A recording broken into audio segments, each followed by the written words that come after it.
नमस्कार प्रणाम दोस्तों, स्वागत है आपका एक बार फिर से भोजपुरी एक्सप्रेस तक न्यूज में। दोस्तों, आप लोगों ने थंबनेल देख के ही समझ चुके होंगे कि किस तरीके का ये वीडियो होने वाला है। तो आप लोग इस वीडियो में पूरा लास्ट तक बने रहिएगा। चैनल पे पहली बार हैं तो लाइक शेयर सब्सक्राइब जरूर कर लीजिएगा। तो चलिए इस वीडियो को शुरू करते हैं। आपको बता दें, आप लोगों ने प्रमोद प्रेमी यादव का ये गाना तो जरूर सुना होगा।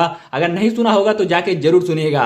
और आपको बता दें, भोजपुरी में अगर अश्लीलता की बात कहीं ना कहीं आती है तो ऐसे जो छोटे से बड़े क्रिएटर हैं और अलग अलग तरीके के टाइटल पे गाना लेकर आते हैं, कहीं ना कहीं ये लोग अश्लीलता को बढ़ावा देते हैं। आपको बता दें, चंदन चंचल जो कि भोजपुरी के एक गिने चुने ऐसे इंसान हैं, हालांकि ऐसे सिंगर हैं जो हमेशा भोजपुरी का कोई भी सॉन्ग लेके आते हैं तो उसको अश्लील जरूर बोला जाता है। और कहीं ना कहीं प्रमोद प्रेमी यादव भी इस टाइम उनका साथ दे रहे हैं और ऐसा अलग अलग तरीके का टाइटल का गाना लेकर मार्केट में उतर रहे हैं। तो आप लोग क्या कहना चाहेंगे प्रमोद प्रेमी यादव के इस गाने के बारे में? और आप लोग जाके इस गाने को जरूर सुनिएगा और हमें नीचे आके कमेंट बॉक्स में जरूर बताइएगा कि हालांकि क्या ये गाना अश्लीलता वाला है या नहीं है। आप लोग क्या कहना चाहेंगे हमारे इस वीडियो के बारे में नीचे कमेंट में जरूर बताइएगा। और ऐसी तमाम खबर सुनने के लिए हमारे चैनल पे पहली बार हैं तो लाइक शेयर सब्सक्राइब जरूर कर लीजिएगा, क्योंकि ऐसी तमाम खबरें आपको हमारे चैनल से बताई और दिखाई जाती हैं।